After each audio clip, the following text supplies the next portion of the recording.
que j'ai dit aux joueurs. J'ai dit, généralement, ce qu'on apprend, nous les entraîneurs, par nos instructeurs, ne jamais parler à chaud, ne jamais parler tout de suite après le match, si ce n'est pour sortir des banalités, notamment quand on gagne. Pas de problème, quand on gagne, on peut tout dire. Mais là, j'ai envie de leur parler, parce que j'ai vu, évidemment, un groupe de coéquipiers, de compatriotes, c'est pas un club, de frères qui étaient peinés, qui étaient frustrés, qui étaient presque abattus.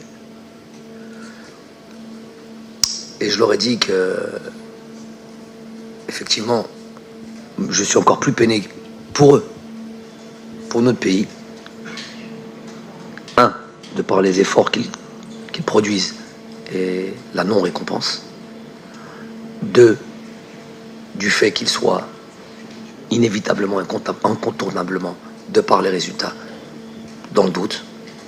Trois, qu'une série de 3 ans de travail vient à s'estomper, à s'arrêter, avec tout le respect que j'ai pour l'équipe de la Guinée équatoriale, de manière soudain. Et croyez-moi que ça fait mal. Mais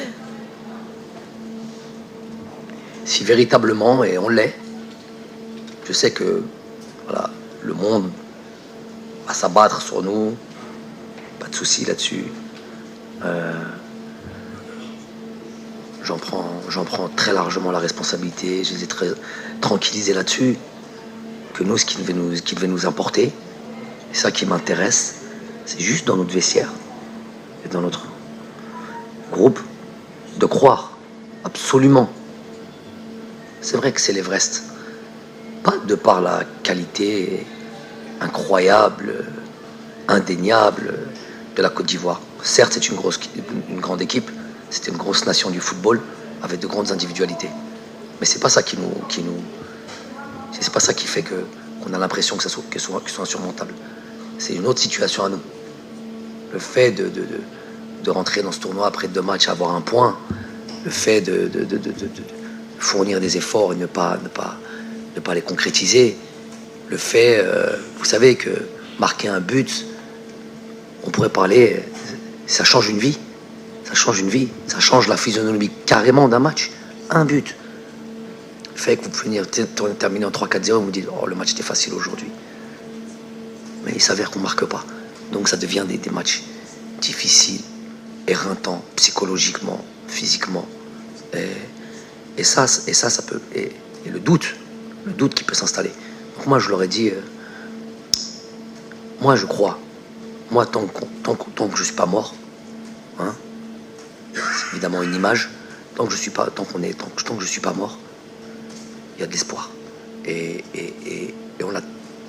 je leur ai rappelé 2019, quand on est arrivé, 2018, on était 71e ou 72e classement FIFA, 14e classement CAF. On a du mal à imaginer qu'elles peuvent être 13 équipes devant nous. Et je leur ai dit qu'à ce moment-là, vous étiez tous là, avec nos compatriotes. On a fait un match de qualification de Coupe d'Afrique pour 2019. On avait un match, le Togo. Et on avait toute une campagne à livrer. Je leur ai dit, après cette qualifiée, on va aller dans cette Coupe d'Afrique pour aller la gagner. Qu'est-ce qui est plus difficile? À cette époque-là, de dire ça, ou aujourd'hui, nous sommes dans le doute. Mais avec tout 3 ans de travail, 3 ans de résultats, 3 ans des titres, il y avait une série, jusqu'à il y a 1 heure, une série d'invincibilité incroyable. On n'est pas les premiers. Je l'aurais cité Oscar Wilde. Vise la lune ou vise les étoiles ou vice versa. Pire, c'est quoi qui est plus loin? La lune ou les étoiles? Qu'est-ce qui est plus haut? Vous savez pas? Culture générale. En tout cas, Oscar Wilde, qui dit vise ça, au pire des cas, tu atteindras ça. Donc, on voulait avoir cette série mondiale, que ça rentre dans l'histoire du football algérien. On ne l'est pas, mais on est deuxième ou troisième, avec l'Argentine, avec l'Italie, avec l'Allemagne. Pour ce côté de la série qui occupe nos pensées, nos discours, tous les jours, à tout le monde, à tout le peuple algérien, oui, c'est normal. Mais maintenant, il y a autre chose. Maintenant, il y a une qualification à aller chercher. Jamais s'avouer vaincu. Jamais abandonner. Donc, voilà le discours.